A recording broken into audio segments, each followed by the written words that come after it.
ko kan mi ya lon ko Imam Abdallah Fati ay moli kanandi walla nsafo wo president o bulu mi an ka tambita comme a fon la forot wo president o fon la forot ko Imam Abdallah Fati le kayo ko ya jambe akana kay ni mo kilimfa a joko yemmanto bele fa video to ya jambe fon ba foka wo Imam Abdallah Fati le ko musol ye mura tumomi ne ko musol bala kense ngoy tama wo Imam Abdallah Fati le tata school oto biri ko misil molte exam o kelaje yewo Cristiano sambana minna mba pilela e ko misil molte exam o kala miri anko ke mure kata school bawate exam bay val ko atemu dema akat itol kata nyin demokrati ni humanitarian code humanitarian ye mori dandi fania fola ndolla kitabo ni sunno kila sallallahu alaihi wasallam wala mol londi mol la hakola har min yanko manke misil mol alma wala Ali ibn Abi Talib amala dira ala denni ko tano yahudo bulu fentem fo misilma ala tiringo tumomina yahud kenno ala denni ko sunya ama tano abulu fentem fo misilma ala tiringo alma wolamba mahakimu taftish mi alon ka tartanu an fenke Espagne mahakimu taftish biri wa Fernando ni Isabella ye Espagne bankota mahakimu taftish tataje ka misilmol yankan katika ko bekela alkanna ko moy janni wo time European li kata doctoria loi kanuno tarbiye kata be kalamu kata kara andlos de wala esbiliati ha kaje ko misilmo la loi han wol mukafiroti nyawonya yaje ko misilmo la loi wala tilimo samana malum falkam angale la Shakespeare altala ala saferol jibe biring akwaya udama wala karan dunia kono komi molmi an koy warata ye ko ke dunia kono akaman tasiro soto mola komi mola ko man dungala Shakespeare fo kila sallallahu alaihi wasallam akwa kila ni minnata wala mutonyata kilin anno akum yalon ka tasirta wala kula findita dulato akwe kuma kilin ne foje wo kuma atuda lori wala kam fa manta kerim bi mo million kabula wo kuma kilin wono fo akam misalo dol sambanan alqur'ano to kaje ko kila e minul fo tilin wala karo Shakespeare lay wof manam fal kan moy bakel so la famin fola wo Imam Abdallah Fati atata school oto mi alon ko Cristiano la school len saf bara minul taje bilanda office ko na ko tom Abubakar ni Usman ni Ali ni Umar ni Musa iko misil madini wol min beje e manta exam ko la katu wol ke murale misil mo la banko ka min joko Gambia 95% ha hana nin Cristiano be balurin na banko kan ni man problem soto ni yaje to akal ni nafi ko dol ka finne ka fo nyin dina ku tribal as nyin dina fenko alfania bula itaji la Cristiano la fondinge le findi afoko misil mo le tora banko kay ko tenin teng biri social media len fo WhatsApp hani nyin tuwa karani nafi ko le ka findi ka fo ka Cristiano la hako fight ndefo Cristiano freno be mumini an ko be ndol la saate don dama ma wala alkalo ti jenu fal yawlo ne mo le be jemina ko Cristiano le botana fo jina bisa wol dulal to bi wol mun na saate mo le ta kordal dila jaay kankan wol dile be sabatrinje ha ni be saate ko nenni wol mon problem soto fo bi falma wolo ha na frenol be jen tolle ka football o kenyo kan ndolle ka naweta tolle ka tulu woni ko be kenyo kan maybe dolbe je satalla moy kan ndol nen wol nen man dina ko problem ul soto inene ta gila Cristiano e findi social media Cristiano dinno ay bulani Gambia Imam Fati wala nani masaykhul sub Islamic Council wala se Omar Faba jite wala dina lonnal ay finda ye nen katu ko be Cristiano yale toraka an nene man soto Gambia nimi ya video jasa mana mbeson ha bari nyin tuwa karanni wolle ka findi ni esam bay fal na sifal i musulman na Afrika ngoy finda Egypt la mamme sa infon Sisi Abdul Fattah Sisi ake sorone Islam Buhari nkal kam Islam Buhari ya sorone Egypt wo Muhammad Mizo walni tanon inin fikra ilmaniya khabisa ni wala natana ha ka foko atonni fon atonni Amr ibn Asul wolta ka musol le rep ibn Sheikh Islam ibn Taymiya wol man ken kuma furu won yankoy katule fola Egyptian wol batate bulu Sisi ko demokrati le bara man futa nyin ko fo alkamu na lonnal muta alke neng alke kafirian alka saybol tumi na demokrati ya man futa oto de Islam Buhari ya muta ya faiselo kon ha nun Cristiano beje minyalo ko be Egypt ye wol buka kumo Egypt takriban Cristiano min beje almost a 10 million masih Egypt bankoka mi an ko a 10 million de Cristiano wala siata Gambia mot man fal kam ita jela kristiano e findi woto akadina mo ne bar islam bu hayri wallem mame miso wallem malum ba fe nyaadi le fon fenke sadi dini dalali wallem malum fa sadi dini hilali wol wolle ka findi kata musulman fe sayen sisi ke mutale karama selo kon ha son dol fana na bango kan ñun mi an koy ke fan kuma ni humanitarian ko la ñin to aw karandi nafi ko li kaje ka findi iga safero ke ka be kristiano la right le fat kan ñin dina fen ko ka bamato fatima afamato muhammad abari musul to maryama wolni aisha wala wuluta musulman le kon barate kita nafi ko let aya fana bata minna amalla fika bulawno abe man ke fendi fo musulman ya dino kongo dron ha moli kan kele minu falon koy ben tolle kon ala trolo na bagede so ñi mol mi an koy ka fo koy kanyi humanitarian ko le fengeten ñi humanitarian na ñi society abe ñin tuaw kala ni musulman mi an koy be gambia ha bari folo ni da ka fo wulude bamani fama mi ye wulu yetra musulman ya kono ika moli kulu ika ke bali bunye ke oroma ika sali kasum fo yatra wol stupid tale wol ma humanitarian ko lomba to aw karanu yalo ke ba do ka fu nya ko nye to aw karanu nata ta fay to aw karon ka pareta aka bamana famale folo wulian yalo alama alem sokando la dron ne alam jamal beje to aw karan ni ake bake foy se karandi ko la minyalon ko aka misilma ala daji ko tinyal kadu ko to la belief killing ito la jama beje manke misilmol dol beje mo kendo le minyan ko efisiarande bari kete karandi minna wala mo itla hako bari sa ni e karanit la hako la lafte nyinin kala minne ye karandi la hako la ani be sunyarol nim planol fayla nyam ye karandi wal okay bari la hako bari sa ala la hako min bete kannu nun kufolo mi wajibi atete ka be wol kono usulu salasa pour ye ala la hako loyte kan ite fongo kan ye ala la hako loy kan ha so nin ata to aw karano ko kete karandit la hako la ala la hako ite kan fo yawlon ne ba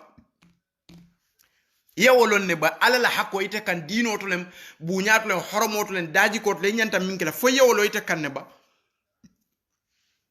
ha jemu nyini ngartal bare hani e buka la fika ala la hako fon loytol fon kan yalo mu masi bolti asina amira bamana fama min beta mita wol be stupidal bar wol min fon ya te kulu ya du nitwa karamoto wol stupidal barate smartal itele stupidal wol smartal so wala na nyi humanitarian ko mi ay katla denki lale katla fola e katla wuri na wa humanitarian ko wala be mo wuri wulol fakan dunia ko nyi humanitarian kelo min be kerinte nyin kelol min be keri dunia ko america kam moy boy mo la bankol kay be kelendle be fala e kamune foje e ka foy kada democratie le sambaje biri kata iraq e ko saddam hussein kumbula nawawiya wala babu kid nawawiya fen ko nyi ko le saddam hussein abdul majid tikriti ko le babu ikole babulu iraq so biri furata iraq ima wa traje ata Saddam Hussein na wato iraq le number 1 ti arab bankol kono dunia kono mi alon ko itolle la ka doctorol bondi ika fengo bede de ka kidol de da itolle la doctoro si arab bankol be dunia number 1 li talim londo itolle be number 1 iraq alal tolo na kumola bak ni baghdad bondi ye dubai bondi male bafle nyaade kamta for example ni Dakar bondi Agades bondi comme Saddam Hussein na wato ila farqo be nyamin tisinatol kono Dubai ning fenke temo Dubai ning Baghdad temo alkamwe so George Bush ko aka demokrati le sama irakeno le kadu man kayro suru anno Saddam Hussein kidole babul kumbula nawiya alafta wol be falal birata da ya kiskisro ka mo kumbula nawiya sot irakeno mo million nani lula e be fa kelobe keri iraq mo million tay janyanta dunia kono mol male be damin dinningol be mimbe keri iraq banku man soto iraq koteke wala mu demokrati yemin sambaje humanitarian fankuman la UN committee no ka america humanitarian fankuman nan ko men prunga valal sal hakilo to akarano lo killing yaja so biri data mo kido traje imo ikoy ye tuma mina prukate fa yow mo million woro ni femfa mo million wol janjanta iraq man banku so do bomol be fetenal wolu moli be fala ye banko talantalam funar qaisal khazali be jana muqtada sadri be jana hasdi shabi be jana banku man so do iraq kotek wala mu demokratiyati humanitariality america min samba iraq nim bodo hiroshima ye min ke hiroshima aliya wajel hiroshima bi ako gum mol min fo dam ma fa dam ma fode bar wokola mol min fo ka wulu kala njurle wolen demokratique ya min samba japan alal hakilo tu bake fankuma ni humanitarian tuwa karaniwol e kamin sambana molla society ko non ko wala falita itolle chastelo bonni prison ko no America ya samballa biya saradion chastelo bira futata je ay wo mo wuli wulol fa ka mun ko nyori dinngol nungo kono e ko chastelo bira boy kayta humanitarian sambaje so la fa kamin falia pour alsal hakilo tu bake ñi mi alon ko i believe ta ñi western life la fola bango yaje ko misilma ya wo man ke fem famot e kam mo tuwabol yemin samana democratic nka wole fo esa fal na la molie karum bina la video le play so janimbe video play la ikama sibo minke esa mbay fal na sifal nka wole fal yeten ikama sibo minke dunia kono Saddam Hussein Abdou Majid Tekriti biramu Iraq la president karamu Iraq le ben number 1 arab bankol be dunia kono itolle ika kidol deda ika borol deda number 1 Iraq fengo be tib kanun afo karango number 1 Iraq wotu ni Egypt le kanyo saba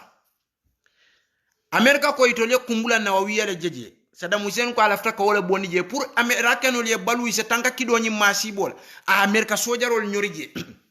ye momin faje wala siyata Gambia moti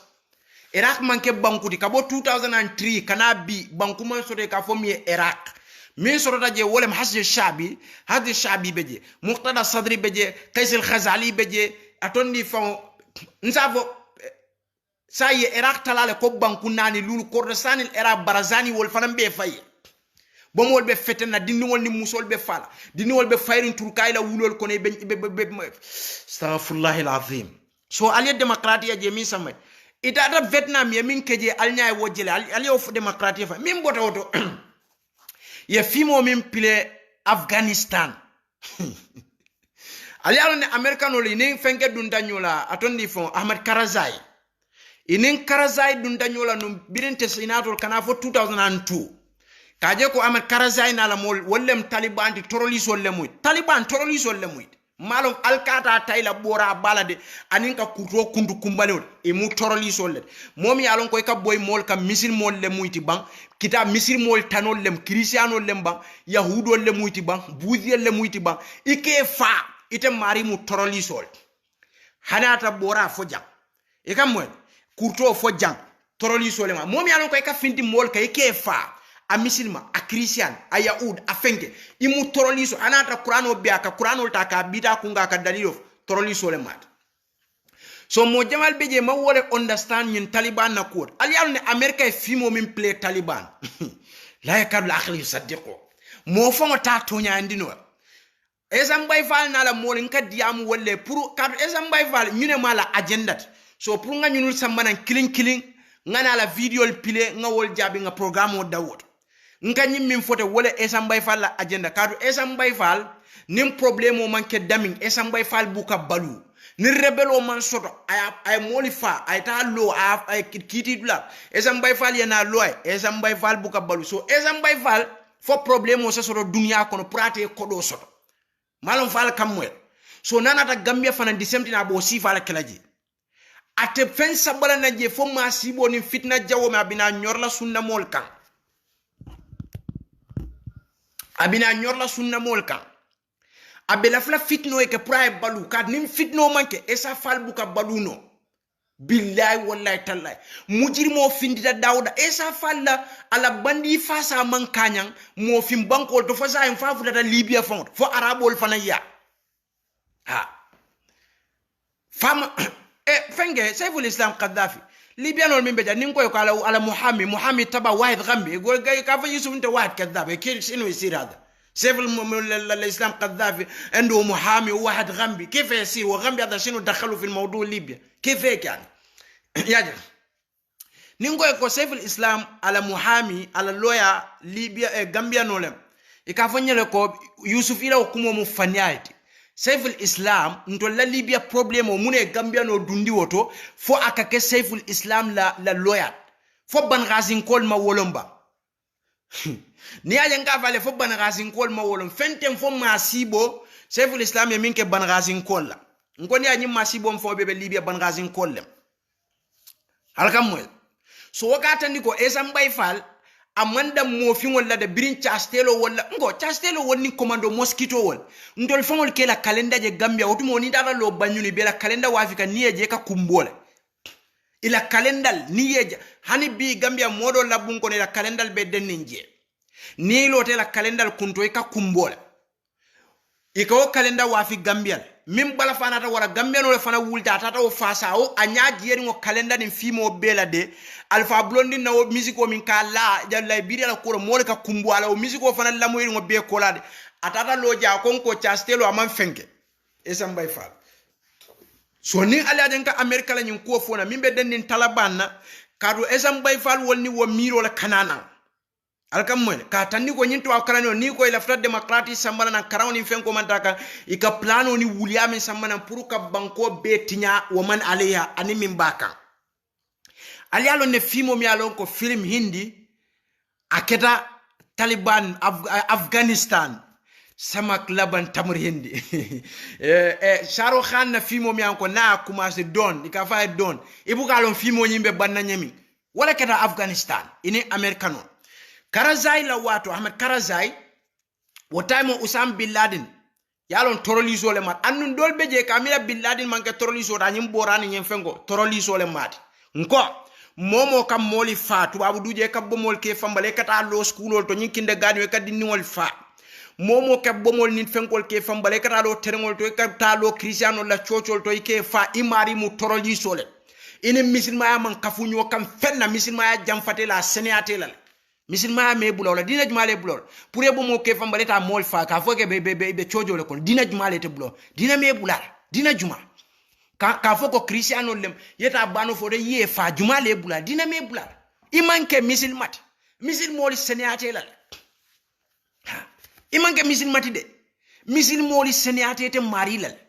imanke misilmati no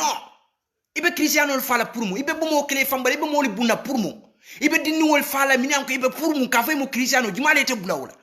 ite kamisin ma jumale fo ha yahudo libe fala pour mu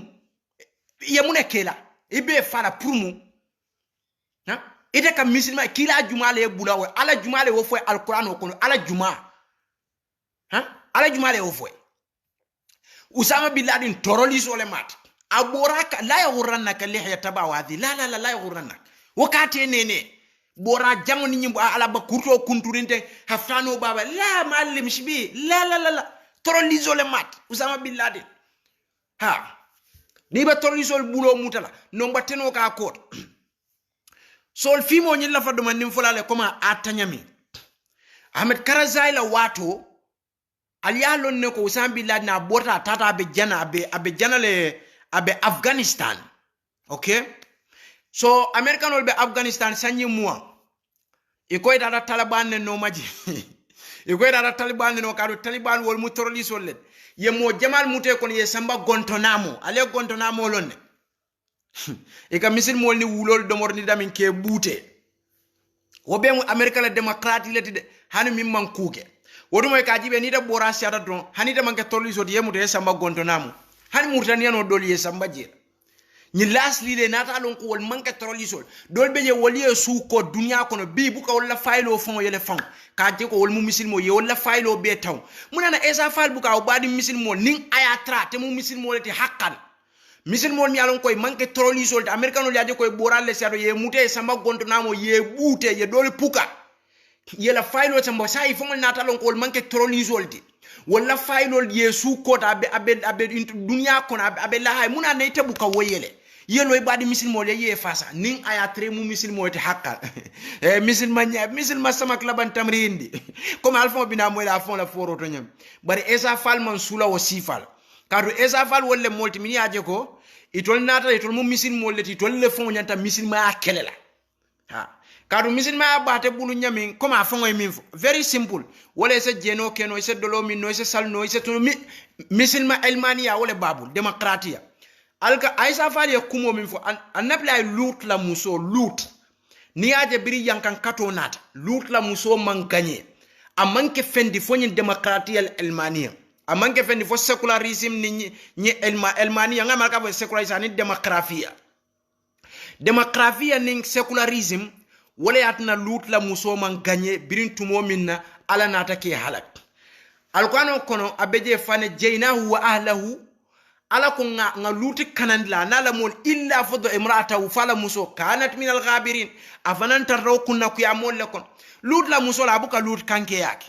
amela kuwa balande amalla fi moli la kuwa balan ako walla la fi kuwa moti nyanta kelal wala demokratiya ni secularism wala na lonna dol ka samana makulato kaje ko demokratiya kuwa le mialon ko abola anabla lut la muso la makula abota wala bar هذه الديمقراطية سورة نبي أنا بلا لوت لا موسو على موسو أبوك لوت كان كي أكده برا من بلا كولا ده أنو أكو ولا ميرو لموينان تكاكل ين سبولا ولف سورة نلونا دول تاتا نيب الديمقراطية مثال لا نين سيكولاريزم إكاجك والفاما نيباما مولوت لا موسولت سورة نبي حلقو ناتي من كنا ها مالهم كمان مياد من كنا kadu biri fen ala ko fana jeyna wu nga lut tankandi wa lut afwan anala mo illa mra'atahu fala muso kanat min al-ghabirin fala muso atata kunna ku ya jongol le kon so ezambay fali o fali video to ko atebe woleto ala tulo na bakede demokratiya botanyin kule bal abuka lut kanke yake bar wamati ne mani halaki nyora وما فلما نسوا ما ذكروا به أنجينا الذين ينهون عن السوء وأخذنا الذين ظلموا بعذاب بئيس بما كانوا يفسقون على كولك صبري وكذا ولا ناتك لوط لا مسولا على الحكيلو تنكموتو دي أمريكا كيلو ونين طلباني لا فوتو من نبالا كاري تقول لك لا لارن كيلي مانيوني ماتوندي فون تقول لك لا لارن كيلي مسونا كيما iko ida Taliban ne no maje sanyi mo ali ane biri vraje munek Taliban ka munko min fango doku yalon Taliban ka munku doku lek wo munko americano le ka kante americano le ka kido di nyin Taliban mo nali la pareja altol fon ke la pare alkalo ne nyunul batata ikata konkol santo wulo kono jana mafo janne ka dunnan kabul kono de mo fode e ka kido jabul mi yalon ko kidi kinu abita $200,000 Taliban ko wo bonde min to momi anko sansa ande ka fo dunia ilafta tile la kaminti ilafta mburo la kadomo konkole be wo fon kata camera nyatli la BBC ni nyinti arte akarta o nyatli la itulo katra ka fo ko mburo ni fenkol man soto ilafta konkole be la kido be chafura bulo ko mi alon ko $200,000 ba ke kam moliete konko ba hakili jumale bo tonyani do yalo nyim warta a warta modol hakilo fon ita fi mo nyi understand no ngo moka alafta tile min na ti Taliban soja wa kala afta tile min sanyi mo abe konkol to wulo kon ika munkol le do kuje kata boy mo la bidigol kan ke la biangol ta kana wulo kono ke domo ila o munkol fon itol ni americano li tolle o kula sida bo nyoto konkol katra wala alal tulol kido kartabul mi ango kidi kino isa san €100,000 kido kartabul da ka fa alafta ka tile min buru alafta wala pour ka domor kido be chafra bulo kono €50,000 $200,000 hakili jumale bo tonyanda jumale bo hakili jumale ba jira ko nyunul tatal kan nyunul kelen alim fula nyaw wa Taliban wala bu nyapita molika Afghanistan ke fa ali ala ne sunna mo ma fo ila terrorisia fon katandi ko mu terrorisolti wokoyta ila aqida ma fon mina o fanam fulal kadu aqida min bebulu ini mu'tazila ni jahmiya lebe aqida kini e kam moy ala ya fam mankutu sifatol minne tol balanta o belal woye jam fandi sunna mo yalla le frère manka sunni el fond kadu ala la mankutol ala ya fam mankutu minna nyin talabanyano ko be mu faniyalet ila o aqida jahmiya mu'taziliya so lafra kadu manin ko indila ko pral yalo yajel so wa america wala beje dore beje ila mom yalon ko fenke mula abdallah barada wala barada malla abdallah barada min beje mi anko yatal ke mustashar wazir al kharijiyya ani mustashar rais al wazara yatal ke wot wa mala abdallah barada ma fa ashraf ghani de mala abdallah barada beje ha america ali alon noko tromle wo bula tu abe president kono non tromle abula alal tulolon na de ya soronne ya bula ani minyan ko be nun gontonamu ani minyan ko be Ahmad Karzai la nun iko trolizo le muiti wolle be nun atonni fenkoto wolle be nun Mansakunda nun Karzai la time ye wolbe samana ne sa yedu ni Mansakunda so ko ya Americanol win Americanol findi Taliban so abatondi Taliban fanan nata idunda atondi fon Kabul sate kono itata fo state house do kidimam fay tous manke president wulta feje Ashraf Ghani wulta feje atata Qatar sorry atata Imarat Abu Dhabi no atata nun janale Tajikistan atata nun Tajikistan bila wa Tajikistan atata Dubai aliyemwe so nyine demokrati mi anko America ya samba Afghanistan na wakelo mo million jama fata je kodi Afghanistan na kelo mo million jama fata Afghanistan Taliban na kelo ni so wo Taliban sai wol manke terroriste di kotek America ya ibo famno sai Afghanistan wolle super power ti katu munem wolle America win foy fangol ni sojarol ke natal andu moye win kelo itani wakana lo airport reka finda banko ka ke natal itale fon kalo airport do ini wakana natal tal to le ka je kanda e win kelo wokole ka findala bango ka won astaghfirullah alazim aliya demokratiya jelemi alonko to aw karannu komi esa fal wolna plano kanana komi nga karamo wolle foten min alonko ya karandi pour na ta gambia be min kala je wol kaminge so America ali alon ne kodo ye min tinya Afghanistan ila molbe complain ka wolle da mal tema bi ila congress wol nin dulal 3 trillion ye wole tinya amanke 1 million ti 1 billion ti de trillion saba trilliono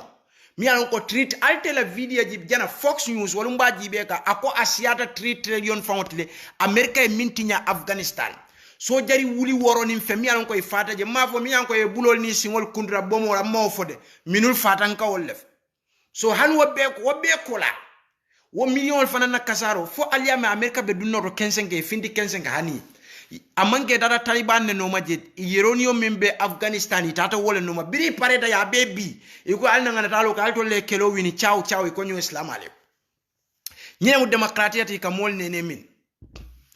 Belgium la kimimbe ja to manke Muhammad de mo million woro la wole fa Congo boisa be ato manke Muhammad amanke Umar amanke musulman araba Congo munel pour que démocratie di Congo kolla falma wolamba ha pour que démocratie di wol America no mi an koy dunda Suria bibe mol fa kanje ida ibe munene je ya jere ko banko man tengum Bashar Assad nunto amam bete ko sa bete adal Gaddafi biri kay wuli na sula ba fo kanya nakaf nyo Abdul Basit America no janni neto Obama ka foko pour atonni fo neto e Gaddafi bum janna ka wofo akoy ni mol ka ben Benghazi sate kono bora ballem komi kamera sulale ni e konto e buka arab kan fon fono yara fo wol mu American sojarol let nin kelo ko paramdro ye duy ko ne bukalo so wolam kadu inata min na Libya wolam ka demokrati samana bi so Libya la demokrati jibe e ka wo ferol so la fa kanyim fo pour mol se hakilo tu esam bay falto ani tol ka fo plano mi alon ko ina kana ay kumo min be fo paradise jannate aka wulu esam bay fal ka wulu politician ol bo foka so demokrati mi an ko abina nyi sival sambala na banko kan surtout tuabol mo mi an ko wolle ke feño new min joko esam bay fal wol sive se hakilo tuito Usama bin Laden be Taliban Ayman Zawahiri be Taliban so America sainte ko Taliban man ke terroriste nduy koy data wolle kelen nti malum ibe koma aka kolebu leta fon iba faham no la nyame iba faham no la nyame aka kolebu mimbe denning United Nations mimbe America komi wolle kamara mo la sanyita ali yalo ne bi hani bomo fetenda Gambia mo nate mo li faje terroriste ni nyim fenkol Indonesia biri mota da jamen kono ka mota lulu ke bunki dola ke faka art fimon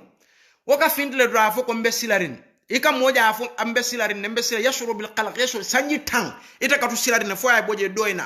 nin ku keda gudres ka findle dra fo ko mbesilarin fo sanyi tang ata ka to silarin ne do mamma min keda Gambia mbesilarin America biri ko bida Iraq non Europe kono bankol beje min alon koy manson Tony Blair ko doj buse kamune bar so mananga kaso takini nyolaje bangi mon wol kofi kana afenke wala fo kofi ananemba banki mon nemba nyim gutreslem ila do ko beka kembe silar nembe altena tuita jibe sanji tang itla safero beka kembe silar nembe fo itla do ko ka kembe silar damal nyine mutwabo la demokratiyat mi alon ko ka samba mon la banko ka akatu silarin ne dron atida afo kelo banje wala nyunne tonyendo ko wotajede atekatu silarine gutesi katu silarine yashuru bil qalaq atekatu wolanya nadla time o banda bring coffee anana o time o fo good race nada fo fenke banki mon min taraje itol katu silarine dron ha kadu munem america la remote control akeketen ko laftamin bar ezam bay fal bini mo fon finda gambia misil mola ko america kam nyinul min dol ketem ata tuabol be america e ka foko america kanyim min keten torolisial indonesia la musunno lo ta palmeno ta ko nyemin ke torolisial bar bini ofo gambia itemu misil mot cristiano fon ta fem fulade e be ezam bay fal jira ba fla be sambala kotle ka dita ka fo america la mut yemin ke torolisial mot wala angleterre misil mo fon be lo la kodo bonda fa be sambala kot ezam bay fal ha ezam bay fal fongle bafla be sambala code kadu banko min joko america ite wolle accuse ata americano fon be jobe display kan ko la mol kamin ko mon beta wo mu torolisian yar ata indonesia la musuno cristiano len ka findi kata palmeno ka fo nyiye min ka toroliso le mat dina tabu ata Justin Trudeau aka lo mo be jana tondi fon canada Montreal aka lo kaje ko momi an ko ka moli fa toroliso le moyti i manke misil mati manke christian Justin Trudeau ka ofo ba nide ubi finta yofo gambia esa false su court ha ma annaw Justin Trudeau kalo ka foko momi an ko kam moli fa manke dina kandi manke christian dina te mari bulu manke misil mati manke christian ba ni afo gambia christian o fonte fem volade misil mo le finda to karan no baza safero ke Facebook ko to karan no afoko ha nyinul ka dina fen ko le ke tenninte imaja ka america chusa ka fol mu torlisol ba woy tol tata foy jikita ko to abol le be dunda arjana nga falen tol ngana to freno min tubi nija to abol nga gambe no be ja konte mu torlisol ada kuma alon nende ni sulal katu nyo sabala ni ikhwani ko laten kaje ko wol mu torlisol leti manke misilma somdan ata fon katraji yaje songa espina nka mune fo mumbe keri katanni ko molmi an ko ka moli fa ni ikhwanul ka findi mansal kan toroliso le muyti e manke misilmat wol fa dolia so wol dolia encourage ka dum misilma ya kono akonya ha yusu ndele nga fa ko usam biladin wol nyin taliban wol nyin jabatu nusa wol nyin daiso e bemu cristiano let afwan sorry e bemu toroliso let e manke christianti manke misilmat ni misilmol ma nyoje fen biringa fa ko nyi bari ndeka amerika fo wol mu misilmol kadi ka fo allahu akbar fen ka ko no foi maje Suria ika molmi anko ke fa Daesh ni ISIS ke fa ni la masko bonni nyato ika jisos tara i fonto dolbe je ka yahudo la fengo treba ha France la mo wuli kelembe je Belgium la mo kemesay beje ibe mo fale manke misil mon ngay foi buka wolje ni la masko ni bondi bale kan alon ko Cristiano le ha so ni non mi fanka fa Allah wa so ni min ba flam ay mo fam ba fla ate Cristiano be mu torlisol so ni min ko Allah akbar ba fla ko misil moli fanam be mu torlisol di konya no ngaye manke misil mat e mantra dina no so lundo fanam be yen nata ay safero tan na english kan comme yalo nyin tuabo le tol fanan ka kol kiski akonye min foto nyana ka dum be lonna do fanan jibe kan o fanan misil molti akonyin Daesh wol ni fen ko li manke misil mat ngaye hey e manke misil mat ka misil mol le tonon so wo metale janne aka tubi warta man tubi so lundo nabe kachala wotumo bamba mas konte mu torlisol afta ngo safero nyim bonda se Umar Farouk safero min a read comme Umar Farouk ya kejele konte kiribu karab akonye ko fomu fodi munebe kere nyinga foko ita manke torlisol ita akonye fomu nebe kere nga mbatu so nga bamba mas ta tanda akonye nyimbe mintol nga ba Angleterre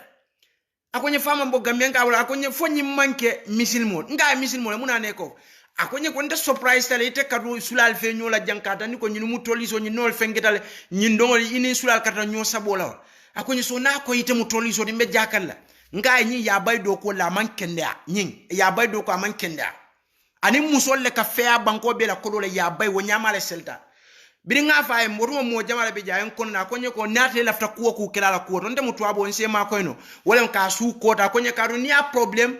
isa soronno le wallese kodilo ngaya mankende amala kaminge yam fata so alka woje nde christian nene malo Gambia aya foko mu toroliso ti never bari nga christian frère no fonso jaw wol woni mo na frère no mi an ko bije yino ni ga dia mo kendol so bari misil mo le lota akonte mo wolati anda ka fan kuma ni ko misil mo la ni aliaje ngay misalo dialla esam bayfal ana sifal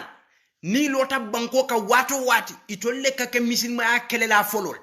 esam bay fal yo be tandal tol fongol la kona kata Gambia la president abe misilma ale kelela na banko ka be jekela secularism lati demokratia nimma sibo bena Gambia banko kan bi momo mu lonnati mu sunna moti silate la banko la silate la mol pour ma siba kate soto ikate dey ko ay walle kata ke ko annabla lut la muso keta nyami imam fem fo jebe deyri ma ko balam fo esa fam bay fal keta president banko kan ne halako na ate fole ko ne halako nata ate fole ko kol mi yalon ko ke tandi ko esa bay fal ate keno la president fereng mina o video play la imma ngani nol min fote wala to akaranol ka fero mi samanate esam bay fal fon khasatan bawate ni western karango min keten so ate fe wala mu ko be ni to akarango nyaayelo ni ko be wala kon hey masibo esa fal kata tiara sina angale kanfo ikam molje foy ke do kamera wahyo la jitana alquran ayo esam bay fal kata tiara si aka angale kanfo ani Edward Singate ko le molle li payeva wolbe angale kan fo kay ka gambe no jaka wol fo kamin fa ikamta wayo Quran ayo wala jita kan kontano ha labon wolbe ko min fo ko mate interest de ika fo dictionary jibe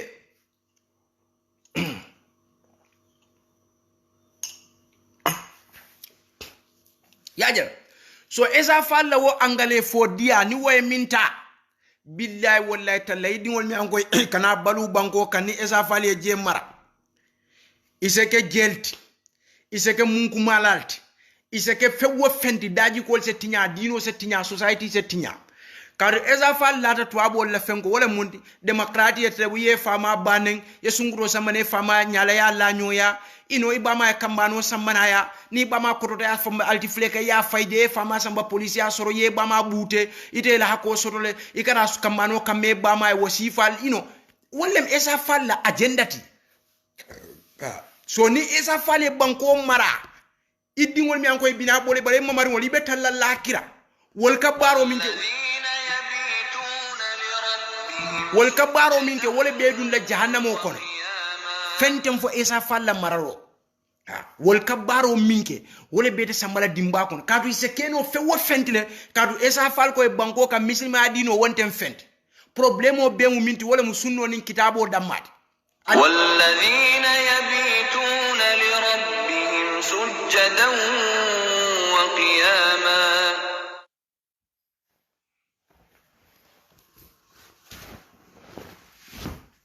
kadu esam bay fale min foye problème minti dunya kono wala mu saudiyat anin sunna mol bar wokola momo fewfen diate sa kenol ha ise bama bute non isa sambano police le isa kambano kuma no bama ele atondi fama fane sa bayno suwo kono le isa sungurol sambana nyale ni kafu isa keno get le ge sambane ya kadu isa fal wala belief mu secularism le pour wayna Gambia afon ya faje dino man kabulu fenti wala kula bonta ke mira mi nan tol mu misil molle ni aje nga wofo e fenge atondi fon atondi fo Ibrahim al-Kholi akamin fo kenno bibiri be hiwaro ngo jaman fo bi la president avec la misil mot le ba misil mo le bina ka ke jaman na president ata 99% be i Cristiano lem wala fenko la ton ni fon free tingal misil mo le bina ka jaman na president jaman la hakolem nay wo fo wonte a problem ti fo America la banko misil mo le bida America marala ba il nyal misil mo bida ka America la president ha Luxembourg wol Portugal wol Spain wol mine Spain yanko ye misil mo li mo million le faje Fernando ni Isabella misil mo bi dakala Spain na president bi yeda ke la Malikot Belgium wol Angleterre wol ida bi da yeke president bi wala ke raisul wazara yese Tony Blair wol ni fenke wol nod ate keno la may fe ni o fa Poland wol ni Ukraine wol misil mo la nyanta kala wala president Russia wol ate keno la anu to abo la right le jamano afo pour ka fo ko misil mo te keno kari manke misil ma bankuti la misil mo jel passen in Europe ngaw fof son to la banko kan tol mu misil mo leti anu ale hako soton tol kan nin ko mu misil mo ala la hakon tol kambe wala tamandla nde bulala esam bay fal na la luwanu manim feroni agenda wuliami yalon ko jennate ka wulu minu fon ya karandi bo fo ka minu ya te fon karan aka woji male ha aka wofu jumale nyanta sonna wala hakili jumale be sonna ezambay falla hukumol ngo misil mo wolbe kala america president misil mo wolbe kala dotla na president naidalan misil mo wolbe kala president misil mo wolbe kala holland na president Poland misil mo wolbe kala president bire harbul alamiya second world war ngamal ko fa second world harbul alamiya saniya bira ban ukrainian in Poland ya musol mi repje European ol jam biri second world war ban asiata musimo million nanti billion saba Poland fo inata le dunia nate tawid ka fenne dila kote ke ban biri second world war ban ngame ko ka humanitarian le kuma iyo musol mi anko ye muta ye rep munana dunia mantaka kodo di Poland na woka waso mol imanta kodo dila misilma banku jumale tata nyapi banku doka ye kelendi biri ye win ye la musoli muta dinwol ke rep misilma banku jumale o ezam bay fal wol buka diamo si kadu wol fon la repo itol ko mu je ko mu demokratie secularisme lem kadu jumala ke tuabo lake problem te o ha kadu mu tuabo leti ezam bay fali mim fon masibo wata dol fon bi ka bula ezam bay fal me male ka blanu mamin aka angale kan min foda baw angale kan ni o fo gambeno dole ngoy kamira wahyol de alquran ayo ajita nan sangole sand suba masibo kedal de esam bay fal ka angale kan dam ma foy ite fo buka mo ya kamin fo comme ngamira wodiata dale ko malo so woda male kete bondino to foyte ko mi alquran wayol ti ke balwo bes gay koy ka di esam bay fal mi alon ko president mbi jabe mol fenge otumo abe mintole wotumo esam bay fal be mintole bilite be banko ko wotay mo ne malon fon kadu jama gambeno 95% be ma esam bay fal on foti RRC alta nyininka janni woti RRC akoya jambe be min bela banko ka molbe gambie mambor kumankele dolfa wotumo atebe min fo alma hako soto ka nyininka aliyal no wotumo abe mintole nanga fo ni malo wotumo be la hayla ko chastelo miye mo wuli talul fa dinniwol kam mun ko ni fe ke fay ni commando mosquito woman fenk wotuma abole bolimbona dunia kono abe million taka wo diamond kodor wo ato wala ne maje anata fel wo achastelo man na win abodo do imaje korek William Ruto Kenya atata lo fana ye wo fana ma win abodo do Saiful Islam atata lo fana ma win mom yalon kala kuriya tata fola bo ni rebelo findi nan dunia kono ka fuko atelebe lola we hana ata lon ko fa wote ganyila bar nan ko ay kodo tawo buljo falma wolo so wala no wato alma esam bay falje alafo esam bay fale namu keta safe ayta foko birin second world war banta dunia kono polanda musolmi anko ye reb waso banko ka amam bete andun dunia nyanta ka kodole die nyanta ke ketene polandi o ko fadi ni ukraine wol a faida wasaf ni defo wasaf esam bay fal ba fle mu tolisol kaldu european le woke wonyanta kelal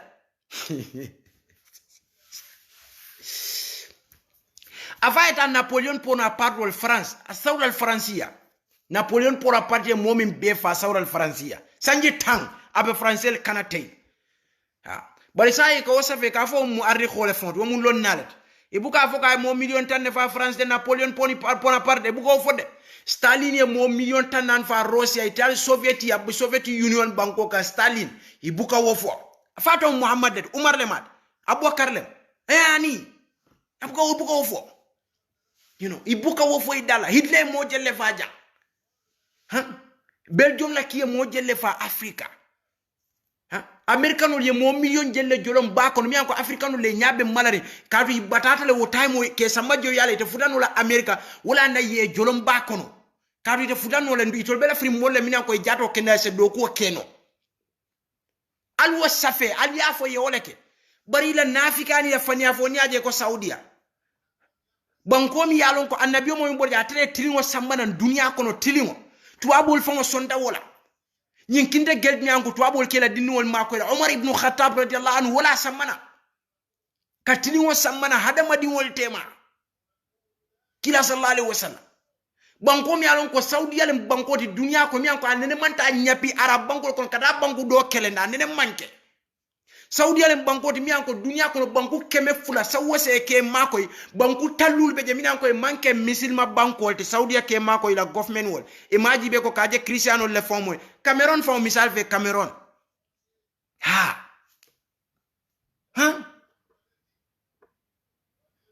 ye banku jumale colonize mo million nani kata hijo la dula kilingoto walla ka walla balwo be safe ila security la fengo be mo buka mo so muro la je walla ka mo bun kido je walla ya fa fatal ke wo banko kayro boto tenko boto ni be salo le ke nyati li wolto saudi la security dunia ko mi mo million nani lulu ka ben kaba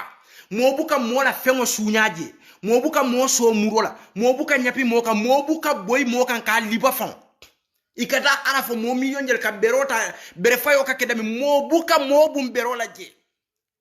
fo alto jamire o mo ku cahannati bango mi alon ko kawoke o misil mo lawo balwo be ila jati kendi a ila kera fengo be safety mamlaka abiyo saudi ala kake banko kilim buka na fulo dila hani sial ni alon ko ka du hijral ko ne kala fi kata kurial je buka ku kenoje fentem fo sijo ite kana loy ka o banko tumani kurial ka fo mo wahabiyel mustala al wahabi ni aje to karan ni ngol kafo wakata ni kafo saudiya no mu torliso le wala ne kawfo ni aje to karan ni woto kanna kafo ko saudiya mu wahabi bankolti alongo to abol kamifo ke choose ni terrorism la ko le fo nyam alal tulolo nakumola bakede saudiya nko e ka banku talulu mako e dunia kono mi alonko e manke misil multi cristiano le moyde ni stan banko mi anko be keri Afghanistan Amru Khan ngali alon ne ko siale mati Amru Khan mi alon ko Imran Khan abe janale Pakistan akoy la banko Pakistan every year Saudiya ka 2 million Saudiya ka wala dila government hanata ni atondi fon fenge mavo Ashraf Ghani la mansakunda every year Saudiya 300 million Saudiya ka wala dila Ashraf Ghani la mansakunda ni terroriste le minul boni je Taliban Americano la frenol kadu sa Taliban ne super power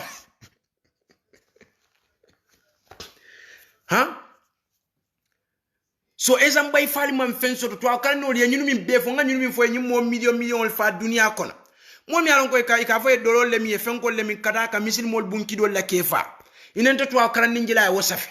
bay terroriste o sa findile aya fo ka mo misil mota ka Allahu akbar ata kafirolam kadu momin ko ke tolli solma ay moso muro la fa don bora babale ko arabo le kaje to akrano le be wosia muslima tolli so fel ata ta fo mu muslimo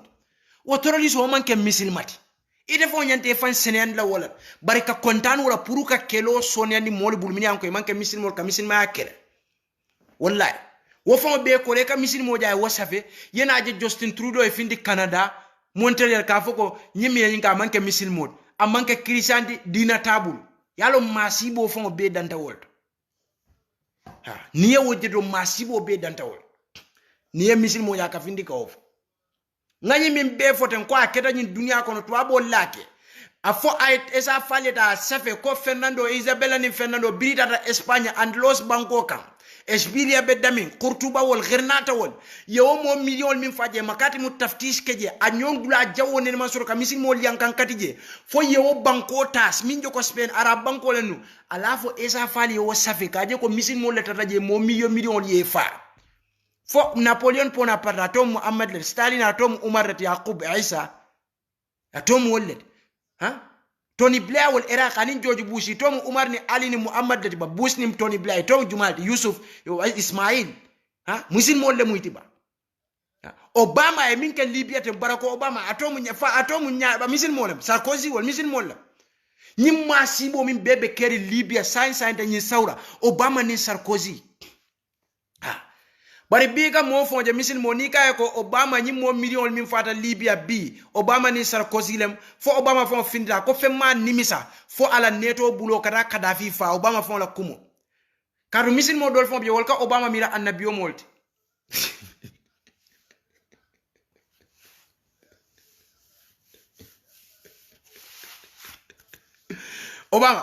Obama nara Senegal le ko janna gara Senegal ay lahidi ko be million ni kodol min be di la Senegal bila da Senegal alota Senegal la siringol ni la mansal beñar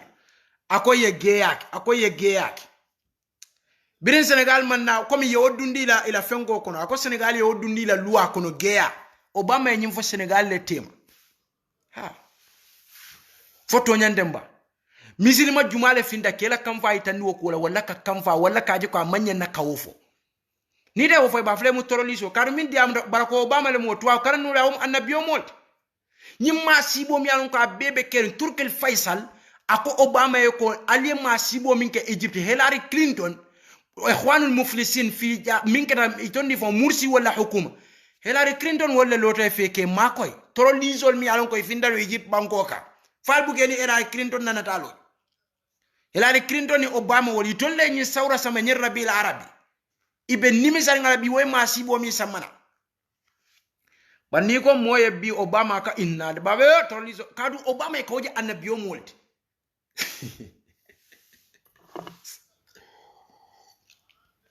sako esa falfon ni ko we ko Obama wolle nyi mukadu Obama fon dala Obama le neto kili jana ani Sarkozy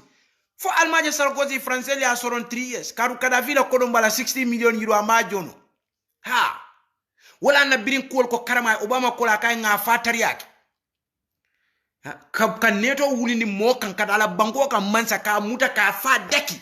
ka bunka fa banku mol sonde man sonde ka bunka fa bi Libya jibe man sakunda jelle beje fondinge jelle fata Libya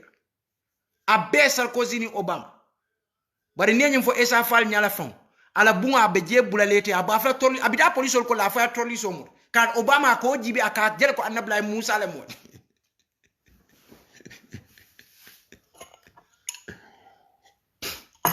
to akanon alten tol nene no la man fea fona le modo nene de banda yusuf alten nene no yalo nende ni dol ka kaja mo kende balbe je min fon yalon ko ye dino kanunteti yino ika kata dino kono kataminteti ndunge kanu bake Umar Farouk wol Cheikh Ibrahim Baro wol woni wotanol mi yanko mashallah idolbe je ni en kol nan dina kola ka foy kela miro ni la ideal di ningo e mune ka funka ideal dinga fa idea ta wodi alla suwo kono dino kono abuka di ka ja wuli abba fa fo ite fa ajiba ajegita tan ka nyinem good idea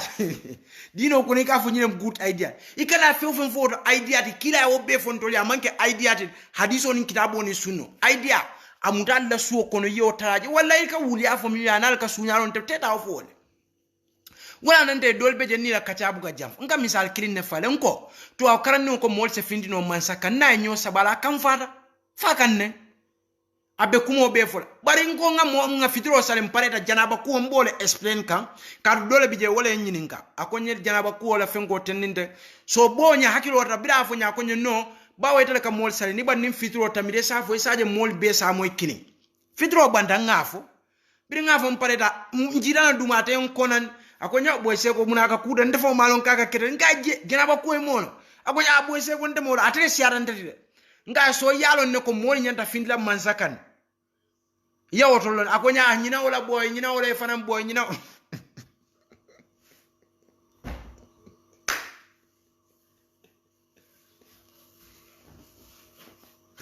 sai ala mi falkano kono ko mol kada findi mansakan kila afu sallallahu alaihi wasallam alal tulolo nade amma what I have problem amma wo fonlo okay I wolon ne sa but I wolon inside I wolon okay kada wo karane alqur'ano kono yalo ne ay wo bekel bari janaba ku amono wala njakal comme won ni man fengolo nte ya wontam fendi sa nyinin kan on tol be mu jahilo lati man fello asa hako boyni isa nyinin kan on dem problem bari momi an ko ite ko moli se findino mansaka ne mi an ko anata alqur'ano kono nassan ko amanya naka kilaf ite ala nin kilaf fanyan so ina da fonye man janaba kono we njakal so to akala no wasifa ndi dolbe je nini idunda nyola pour que hakil ma eka je ta google alal akilo tum Mr Google buka mo karandino ikata school yalo ndobi je ngole fa nkaite you are very stupid ita English school for grade 1 to grade 12 akonya ha iboro ita university akonya ha nga muna neman si Allah suwo ko ya fa fama e Google jo yeta karamla Google karabe place balto nundo sala mantra place nga e badila ko ni jida Google foi pareta Google be certificate o dire se samane yeke nyim place o agonye nono non te mo foi de no yalo wote keno ba ko min kanyin sajle do abi place baleto nun Gambia sala mantra place ate place to say yaje nga very simple itla mole kodo min boy kun ni fama e computer se karano Google foi ji university ge Google e certificate o dile yena ke Gambia ke place o min to num akonye no ndema understand ko wote keno ngai wote keno sai woto aw karamo se fengo be karano ay beta ba dino to ni da fewle bita Google dino to nyanda ta Google le kodi ba to aw karamo to ite nta minu wobe keno la nyaade ha wote keno la alal hako boni nyim video mba kuntla janne ngake video fulati ngake part 2 so sa ngana la video pile ngana part 2 le mbenyi no kuntla kara jam fara bawol la fanyim a audio le sutia ngana part 2 so mba kuntla science ngana part 2 aliye murnan koteke wobina kala esa falla video pile ta nin kala kumol murni wobe kala damal ala baraka al ngata part 2 ka